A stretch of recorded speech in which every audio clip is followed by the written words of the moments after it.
In this episode of Falmouth in Focus, we take you to a fun holiday tradition at Highfield, stop by a holidays farmers market and hear from the director about the importance of shopping local, and find out how WHOI's robots are helping scientists study coral reefs. All this and much more on this edition of Falmouth in Focus.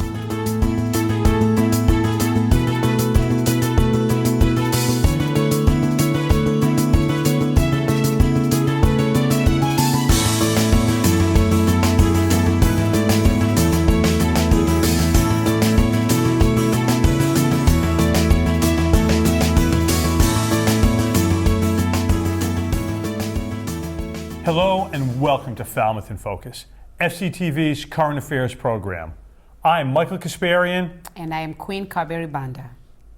Just a reminder to stay informed on the latest local, state, and federal COVID guidance with regular briefings by Falmouth's health agent Scott McGann on FCTV, Government Channel 15, our Facebook page, and fctv.org. It is time now for FCTV's condensed version of the takeaways from the recent municipal meetings. Selections are chosen based on community impact. Senator Moran was on the agenda in the last Select Board meeting to give an update to the board about what the State House is working on in Boston. One of her updates included a tax relief for Massachusetts residents of approximately 13%. Currently, residents across the state are seeing direct tax relief due to a ballot measure passed in 1986. It created a cap on state revenue. This means that taxpayers will or have already seen a refund of approximately 13% of their fiscal year 2022 state income taxes refunded directly to them. But this tax relief is just the beginning of what we need to address rising costs. Another report on the agenda for this meeting came from the Beach Committee. The committee reported to the board the accomplishments the Beach Committee completed over the last year. Some notable accomplishments included an expansion from a 5 to a 7-member board and researching of methods that could attract and retain more staff for the beach department. We researched methods of attracting and retaining staff from all Cape beaches and recommended to the Select Board what would be necessary for Falmouth to hire successfully for last summer. We solicited sponsorships and donations for the awards banquet that allowed the staff to attend at almost zero cost. We began a collaborative effort with the DPW, Neubauer Architecture, and Upper Cape Tech School to have newly designed, inclusive, and safer parking attendant huts. Finally, the Veterans Council Committee also gave their annual report to the Select Board. The committee listed some of the events that they hosted, such as the Memorial Day ceremony and Veterans Day ceremony on the library lawn. For tonight, I just have a few updates for you. I think that things went mostly as traditionally have gone in previous years. We had returned to public events and outside events. We met in person and we met monthly, except for the typical summer recess that the committee takes in the summer months. We had the 2 annual public veteran observances ceremonies on the library lawn, as we do each year, the Veterans Day ceremony and the Memorial Day ceremony.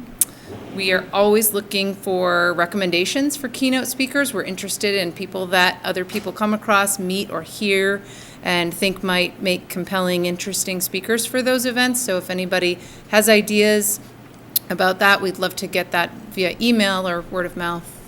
Can I just add that your speaker this year at Veterans Day was amazing. Thank you. Absolutely amazing. Yeah, she really, was, really well done. that was Probably really my favorite thus far. Great. That's very, very nice to hear. Thanks. To see the meetings in their entirety, check out the Government Channel 15's program schedule at fctv.org. After a short break, we take you inside this year's Holidays at Highfield event. Stay with us. Belonging to Each Other is an organization that guides our Falmouth neighbors experiencing homelessness on their path to stability by providing temporary cold weather housing and year-round loving supportive services. I am Christina Williams, pastor of North Falmouth Congregational Church and vice chair of Belonging to Each Other. Rabbi Joaquin Prince once wrote, "Neighbor is not a geographic term, it is a moral concept." By this definition, we have many good neighbors in Falmouth, and some of them helped make belonging to each other's mission possible this past winter season. 15 meal team volunteers made and delivered 326 meals to 45 people who were sheltered in local motels during dangerous weather. The Falmouth Service Center helped feed 22 of our neighbors experiencing homelessness who lived in 2 of our homes. 30 volunteer drivers took their neighbors to their jobs, medical appointments, and even helped them move into their new homes. 120 businesses, healthcare, and community organizations donated money and items to their neighbors so that they could rebuild their lives, like used furniture and housewares, toiletries and cleaning supplies, even walkers and hearing aids were donated for seniors experiencing homelessness.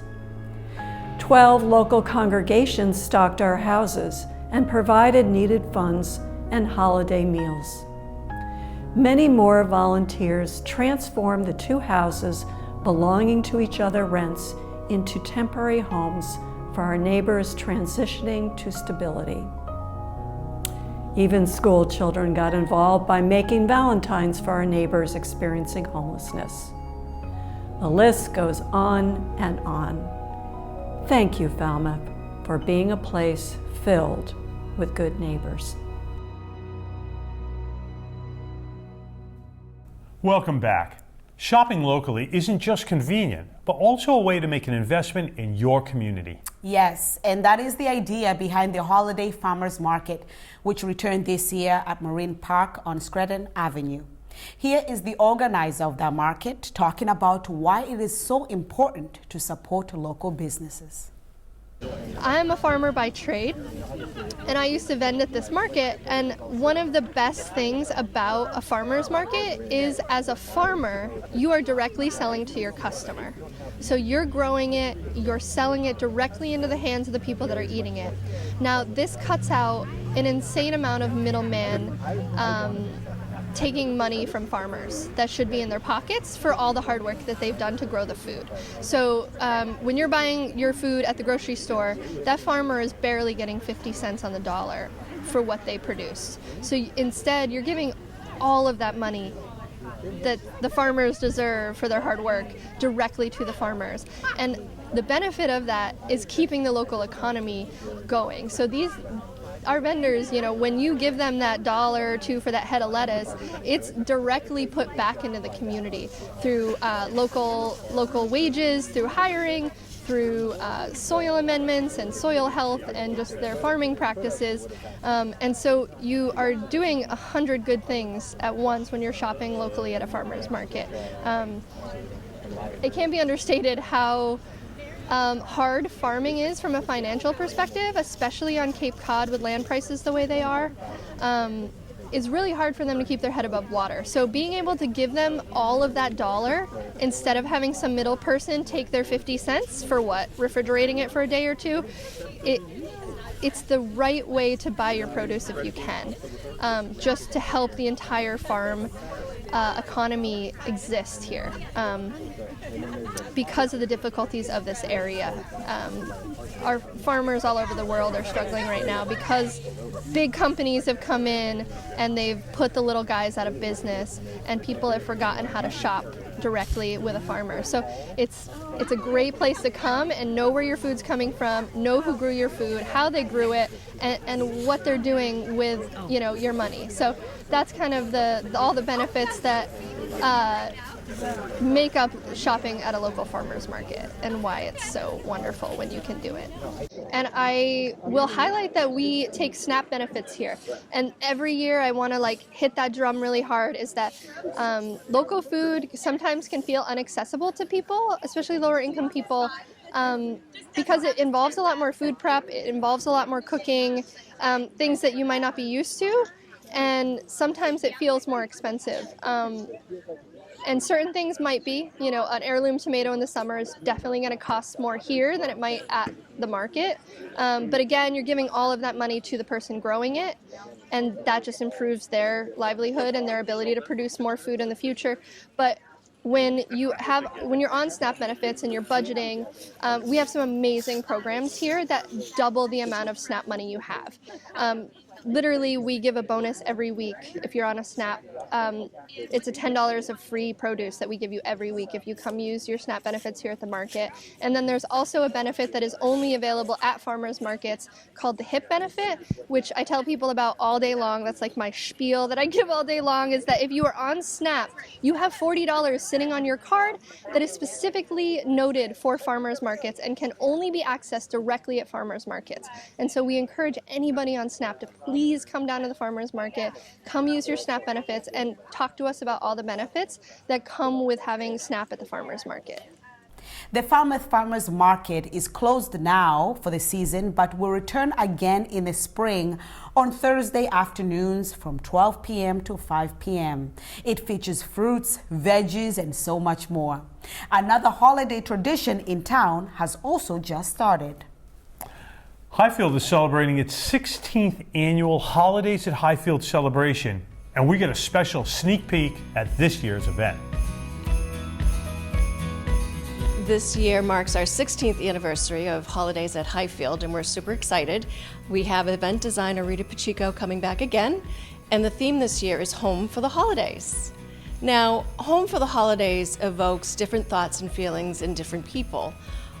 It could be comfort, it can be gatherings, it can be food, it can be traditions, old and new traditions, and travel, of course. So you'll see these themes running throughout the home. Some things you might want to take a look at would be behind me. As you recall, a couple years ago, most of our gatherings took place outside for obvious reasons, and there were many fire pits at various homes. So this is homage to that time. Another area that you would want to take a look at would be the kitchen. And in the kitchen is your heart of the home, I would say. And in there you'll see various things for cooking or baking, potting perhaps. We all know that is the hub, that is the gathering spot, that is the heart of the home, whether you're home for holidays or any time of the year. Another interesting vignette is the bedroom. So recall, if you're traveling to or from, you'll see luggage. Your bedroom is also where you have a little respite from the journey, a place where you can go and relax and lie down perhaps. It's a busy holiday season, so that is an area I think you would want to take a look at as well. We also want to point out the creche room. We have creches that have been donated to us from around the world, and it is just lovely. It is sitting in our foyer, and Joanne has done a lovely job laying out the creches, so please do take a look at that as well.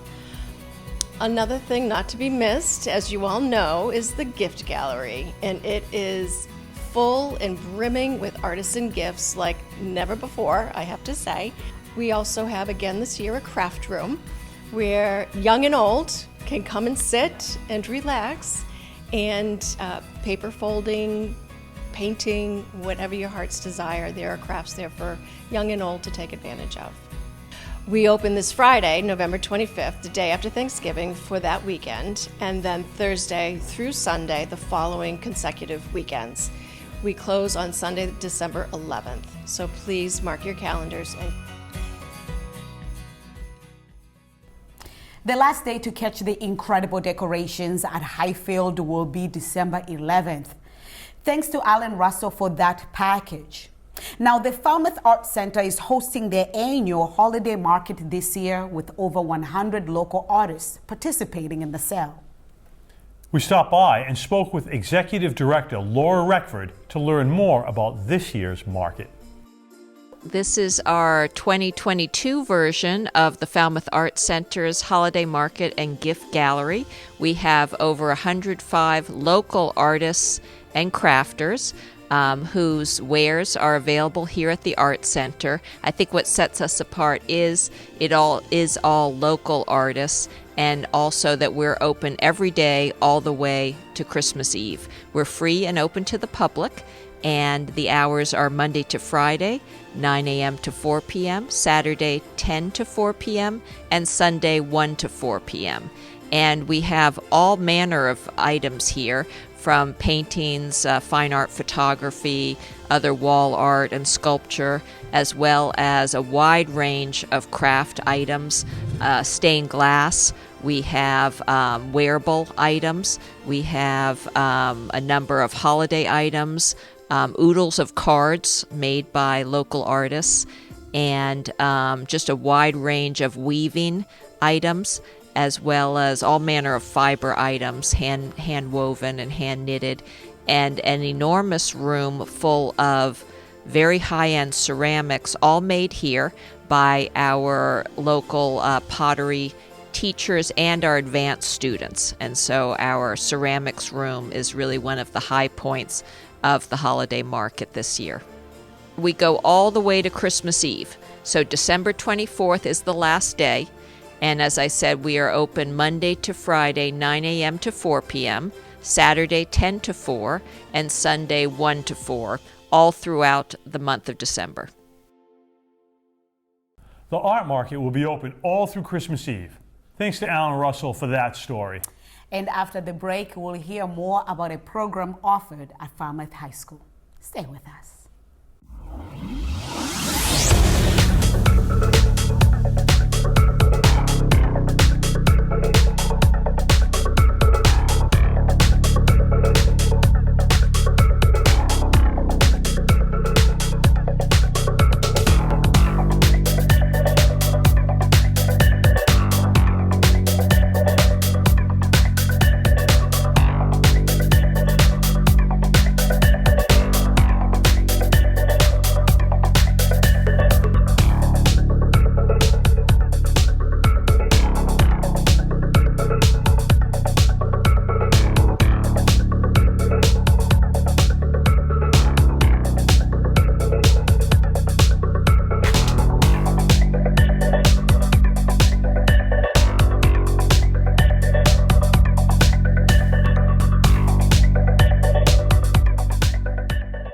Welcome back. Video production is one of the courses offered at Falmouth High School, which is part of the CVTE State Vocational Program.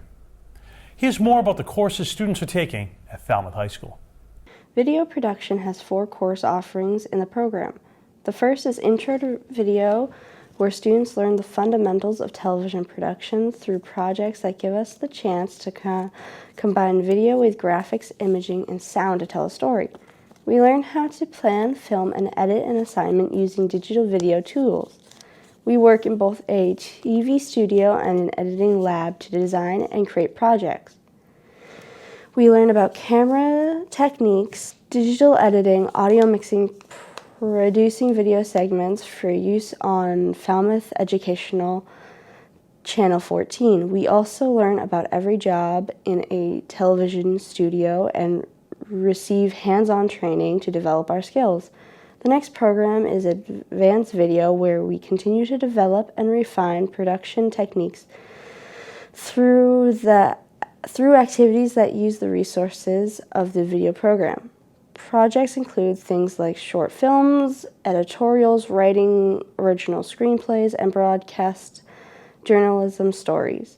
The third program is Inside FHS, which is a video studies class where students view and critique TV, film, and online resources in order to broaden their knowledge of video production and storytelling. I really enjoy it. I joined in my 9th grade. I was able to learn a lot about it, and it really pulled me in to be able to understand things, and it's gotten me to possibly be able to pursue filming in a career path. And I would like to do that, and this class has helped me to be able to see all the fun behind movies. Thanks to Ryan Weber for that story. You can also watch one of the video production programs daily on FCTV's Educational Access, Channel 14. The Falmouth High School Morning News is live weekdays at 7:20 a.m., featuring news and events at Falmouth High School. Now, moving on, coral reefs are a complex place for scientists to study, let alone a robot operating autonomously. Roboticist Yogi Girdhar explains how to train robots to filter through the shapes, textures, colors, and movement of a reef to allow us to better understand and diagnose reef health. As a roboticist and a computer scientist, a coral reef ecosystem is a very interesting space for a robot to work in and try to understand what's happening. And so what I hope to do is make our robots understand the coral reef ecosystems and then use that understanding to make decisions.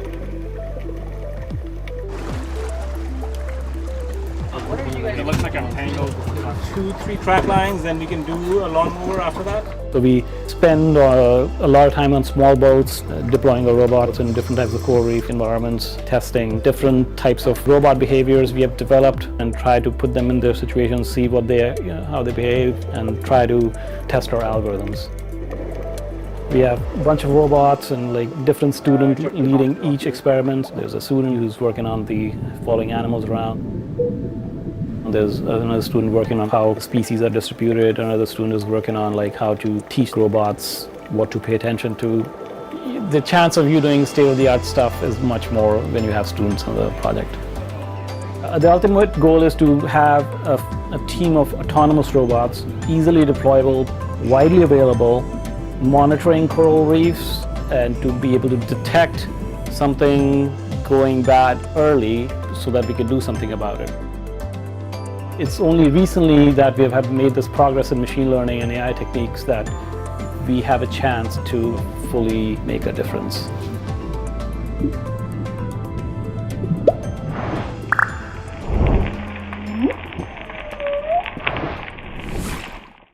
Thanks to the Woods Hole Oceanographic Institute for sharing their report. FCTV wants to remind you that television can be as easy as hitting record on your smartphone. Yes, and we would like to invite all Falmouth residents and visitors to share their slice of life with us.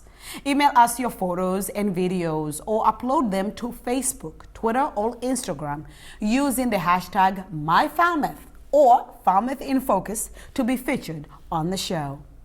Thank you to our most recent contributors. We leave you now with the sights and sounds of holiday lights around town. Thank you for watching Falmouth in Focus. We'll see you next time.